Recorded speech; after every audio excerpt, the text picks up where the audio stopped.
A modo de contextualización, vamos a repasar las diferentes unidades que componen la lengua.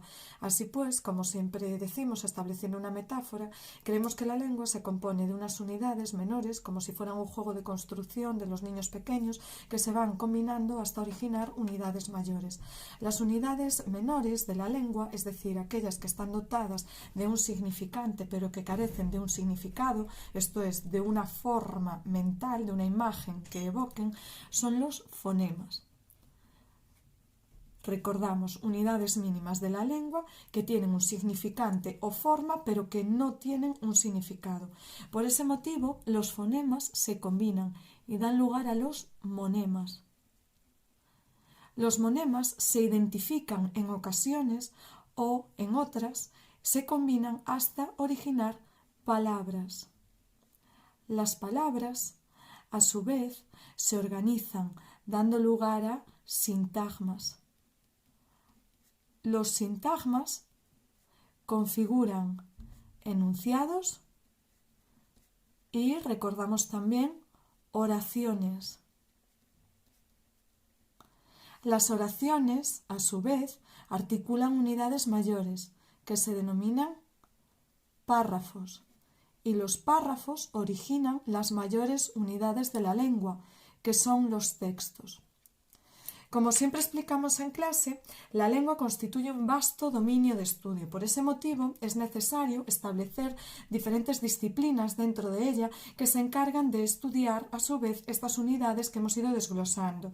Por ejemplo, en relación con el estudio de los fonemas, la lengua dispone de la fonética. Por otro lado, el estudio de los monemas y de las palabras se desarrolla a través de la denominada morfología. Nosotros ya hemos estudiado morfología cuando hemos llevado a cabo la segmentación de las palabras en monemas, esto es, por si no recordamos, lexemas y morfemas. Las palabras también las hemos estudiado y las vamos a repasar ahora en dos categorías o bloques, palabras variables y palabras invariables. Como digo, monemas y palabras constituyen una disciplina denominada morfología. En el caso de los sintagmas, cuya estructura también tenemos que repasar en este vídeo, los enunciados y las oraciones recordamos que son partes de la lengua que resultan estudiados por una disciplina denominada sintaxis. Mientras que finalmente los párrafos y los textos se identifican con las realizaciones de la lengua. Esas realizaciones de la lengua tienen lugar en contextos comunicativos plenos. Constituyen, por lo tanto, situaciones comunicativas que son estudiadas por la pragmática.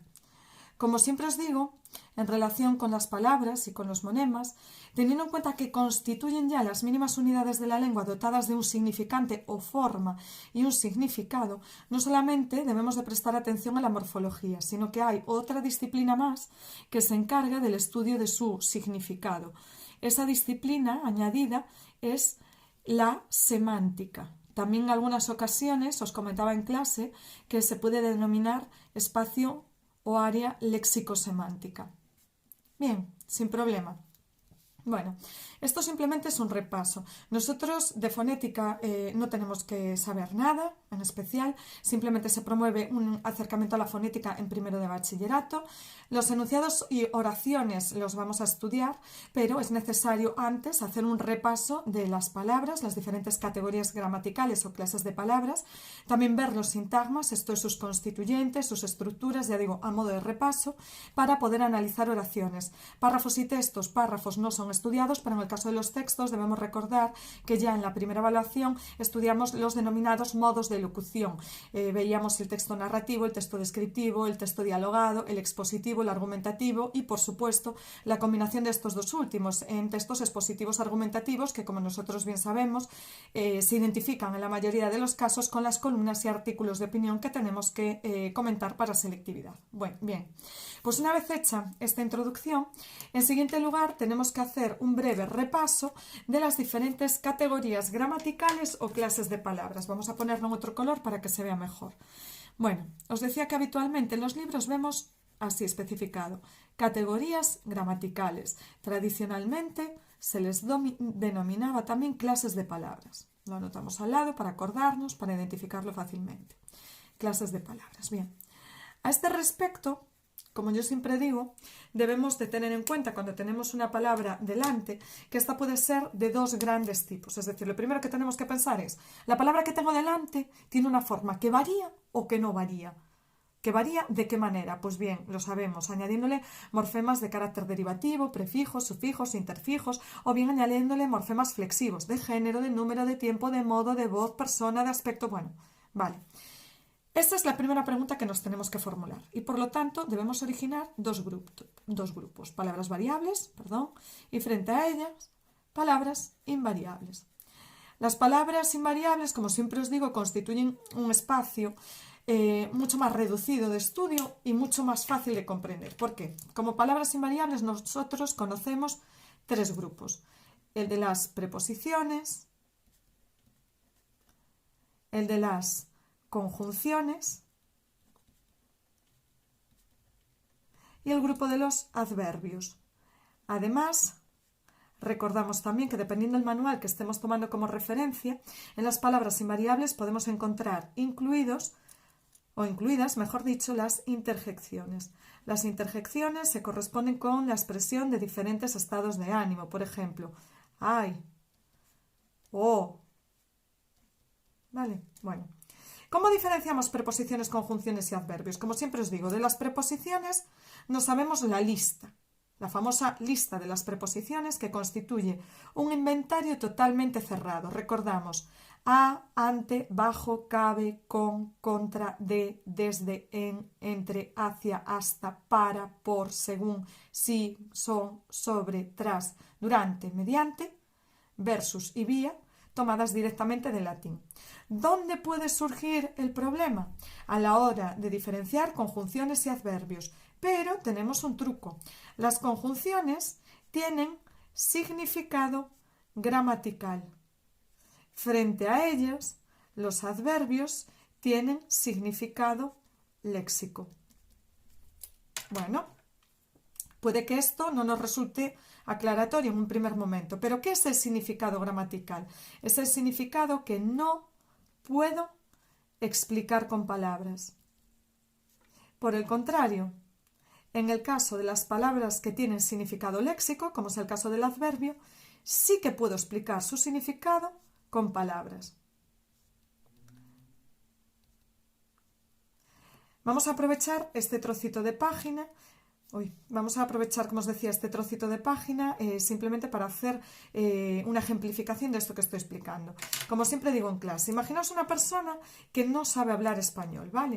Entonces, a esa persona le estoy enseñando vocabulario y en el medio surge una palabra como pero también surge otra como despacio. Nos ponemos en circunstancias. ¿Nosotros podríamos explicarle qué significa pero? No podemos explicárselo. Solo podemos explicarle cómo funciona pero. Bien, pues ¿cómo funciona? Pues le diremos que se utiliza para oponer dos elementos que se excluyen entre sí. ¿Vale? Si yo no puedo explicar qué es lo que significa y solo puedo explicar su funcionamiento, decimos que esa palabra tiene significado gramatical. Se tratará, por lo tanto, de una conjunción, porque es una palabra invariable. No está en la lista de las preposiciones y no puedo explicar su significado con palabras. La única opción que me queda es una conjunción. En el caso de despacio, volvemos a la misma situación. Persona que no sabe español. Le estamos enseñando. Entonces, en este caso, nosotros preguntamos, ¿podemos explicar lo que significa despacio? Sí, que se desplaza lentamente, ¿no? Entonces, descubrimos de este modo que despacio tiene significado léxico. Es una palabra invariable, no tiene plural, despacios, no.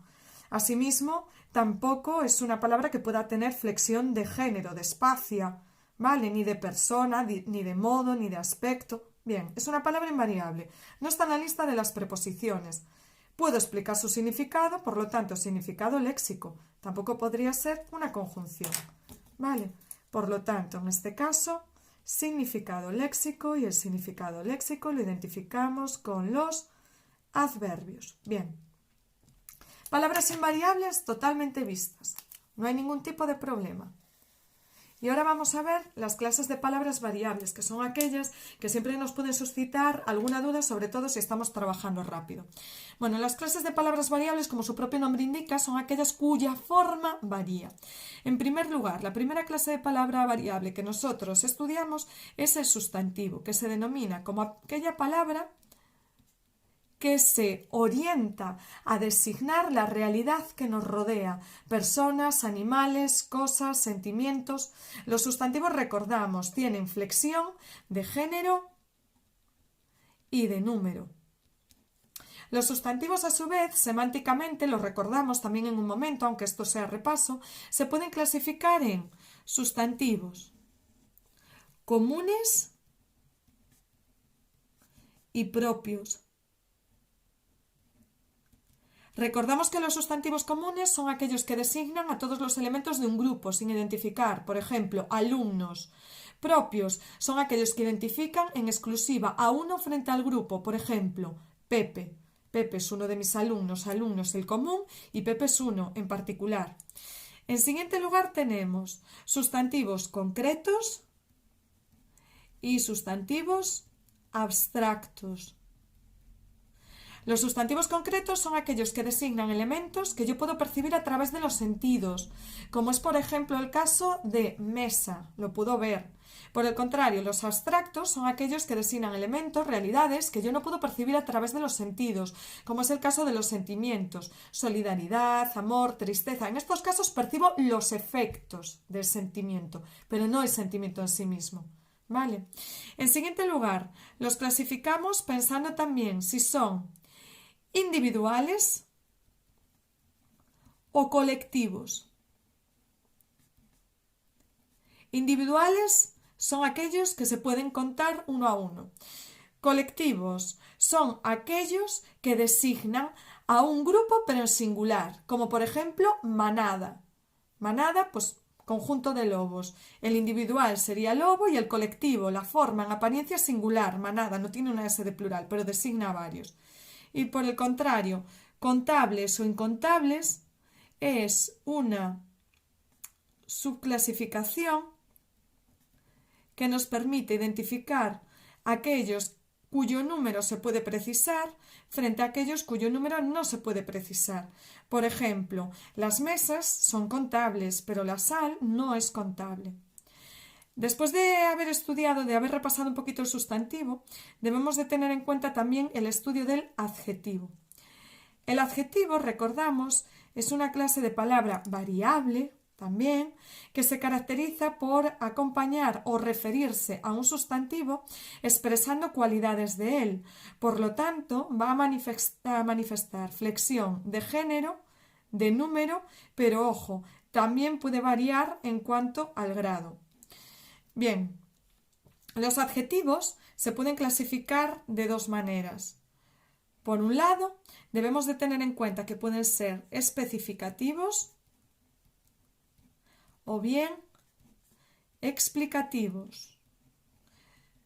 Son especificativos aquellos que designan o expresan cualidades que no se dan por inherentes al sustantivo al que acompañan, es decir, que nos resultan desconocidas. Sin embargo, los explicativos se caracterizan porque aportan una información que se aplica a todo el grupo, que no es distintiva. Por ejemplo, uno de los casos más claros de adjetivos explicativos son aquellos como hielo, frío. El hielo siempre es frío, si no, no sería hielo. O el mar azul, o la hierba verde. Sin embargo, niño inteligente sería un especificativo, porque el niño no tiene por qué ser inteligente. Lo estoy diferenciando. También se caracterizan por ser explicativos aquellos que en una oración se introducen entre comas. Por ejemplo, los corredores, coma, cansados, coma, llegaron a la meta. En los corredores llegaron cansados, llegaron a la meta, debemos de tener en cuenta que esa categoría o caracterización de cansados afecta a todos ellos, no es un rasgo distintivo, por eso es explicativo. Todo aquel rasgo que no me sirve para identificar, para contrastar, para delimitar a un sustantivo frente a los demás de la misma especie, es explicativo. Todos los demás se especifican, dan información extra que no se da por sabida. En relación con el adjetivo, debemos de tener también en cuenta que este flexiona en cuanto al grado. El grado, muy sencillo, lo repasamos exactamente igual que en inglés. Puede ser positivo, comparativo y superlativo. En relación con el positivo, tenemos en cuenta que consiste en la expresión de la cualidad tal cual es, sin expresar mayor o menor grado de posesión. Por ejemplo, Juan es alto. Salto no lo estoy graduando. El comparativo se caracteriza porque puede ser de igualdad, de superioridad o bien de inferioridad. Implica necesariamente que tenemos dos elementos que están siendo comparados, de tal manera que la cualidad puede ser poseída en igual grado por uno y por otro. Juan es tan alto como Ana, igualdad. Superioridad, uno posee la cualidad en mayor grado que el otro. Juan es más alto que Ana. Inferioridad, uno posee la cualidad en menor grado que el otro. Juan es menos alto que Ana. Superlativos pueden ser de dos tipos, relativos o absolutos. El superlativo se caracteriza porque expresa la posesión de una cualidad en mayor grado, de tal manera que no tiene sin igual, o mejor dicho, sin igual directamente. Es decir, nadie se puede comparar, la cualidad está poseída a su grado máximo. Ahora bien, relativo. El sustantivo al que se refiere el adjetivo posee esa cualidad en mayor grado frente a los demás de un grupo. Por ejemplo, Juan es el más listo de la clase. Absoluto. No hay comparación. Nos establece comparación implícita secundaria frente a otro. Juan es el más alto, Juan es muy alto, Juan es altísimo. Serían formas de expresar el superlativo, el grado superlativo del adjetivo. Vale. Bien, hemos visto sustantivos y adjetivos. Probablemente ahora lo más cómodo para nosotros sería referirnos tanto al determinante que acompaña al sustantivo como al pronombre que sustituye al sustantivo. Sin embargo, vamos a dejarlo para más adelante porque vamos a ver que de pronombres y determinantes vamos a poder compartir información. Por ese motivo nos detenemos ahora en el estudio del verbo. Bien, el verbo se caracteriza, como todos sabemos, porque es una clase de palabra variable, quizá la categoría gramatical más compleja del español, porque manifiesta múltiples elementos de flexión. El verbo, tenemos que recordar que tiene un tipo de morfemas flexivos propios que se denominan desinencias verbales. Y las desinencias verbales son aquellas que expresan información como persona, primera, segunda o tercera, número, singular o plural, inciso, recordamos, cuidadito, que el verbo no tiene género, ¿vale? Tiempo, sin detenernos más, pasado, presente y futuro, simplificándolo muchísimo, modo, indicativo, subjuntivo, imperativo y aspecto, perfecto, imperfecto, para finalmente detenernos en la voz, que como recordamos puede ser activa o pasiva.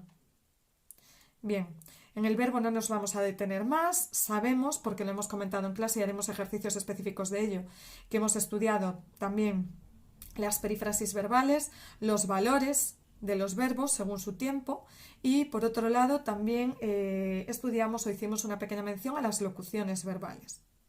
Con esto el apartado del verbo terminado. En siguiente lugar, vamos a estudiar un grupo genérico que se denomina determinantes. Pero mucho cuidado, porque los determinantes engloban, por un lado, a los artículos, que recordamos pueden ser determinados o indeterminados.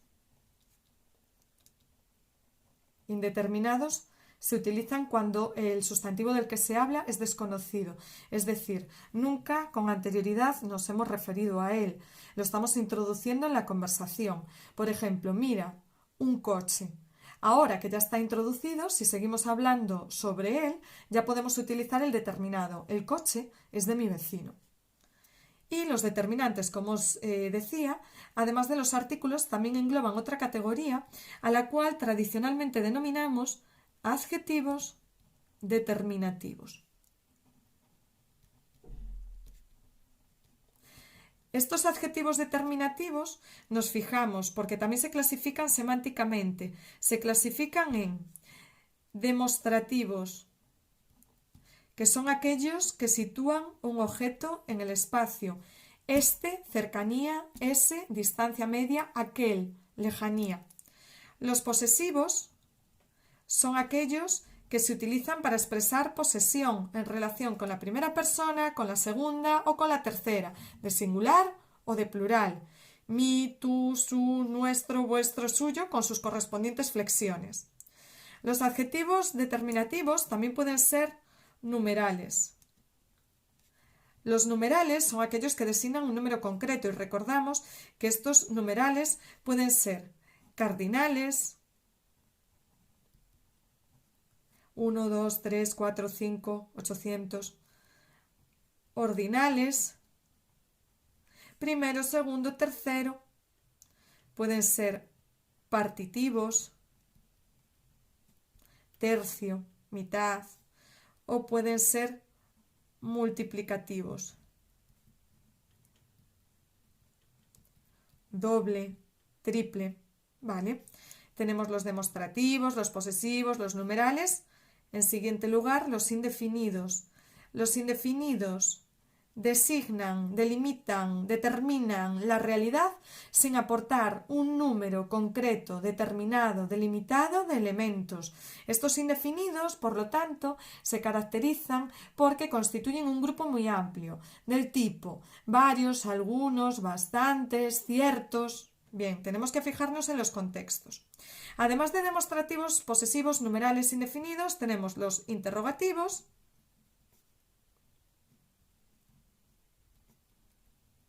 ¡qué reloj!, y los exclamativos, ¡qué calor!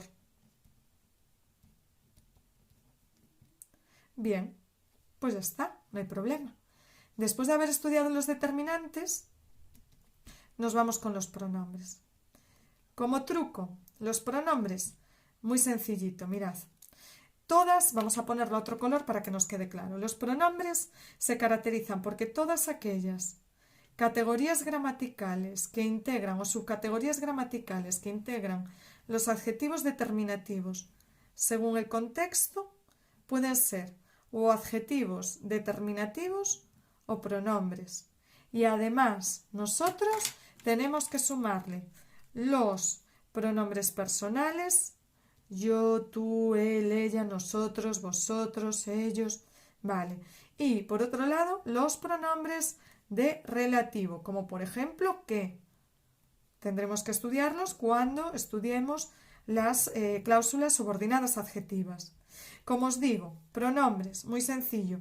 Hay que valorar el contexto. Según el contexto, una determinada palabra se puede comportar como determinante adjetivo determinativo o bien como pronombre. Por ejemplo, el caso que siempre ponemos, y aprovechamos aquí una esquinita para el ejemplo.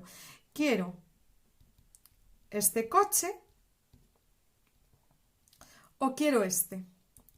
Y de paso aprovecho para hacer una puntualización referida también a la acentuación de este. ¿Veis que a mí me acaba de salir directamente? Pues bien, nos dice la normativa de la RAE que esta tilde de este ya no es prescriptiva, ya no tenemos que utilizarla, no es necesario. Por el contexto se diferencia. Cuando es, fijaos, en este caso, en el segundo, en quiero este, pronombre demostrativo, y sabemos que es pronombre demostrativo porque se utiliza solo, es decir, no hay un sustantivo después al que acompañe, sino que él se comporta como un sustantivo. Es decir, es un pronombre. Se comporta igual que el sustantivo, pero aquí no hay sustantivo porque él se basta. Frente al primero de ellos, en quiero este coche, fijaos, quiero este coche, hay una concordancia de género masculino y de número singular, de tal manera que lo acompaña, delimita o acota. Entonces, en este caso, nos referimos a un adjetivo determinativo, demostrativo, de cercanía. Bien, y de esta manera ya habríamos efectuado un repaso a las diferentes categorías gramaticales o clases de palabras. Por lo tanto, hemos dado ya este salto y desde las palabras ahora es necesario que nos movamos hacia los sintagmas. Vamos a ver qué tipos de sintagmas conocemos, cuáles son sus estructuras y es necesario que nos las aprendamos muy bien para poder pegar el salto al análisis de oraciones. Pero eso ya será en el vídeo siguiente.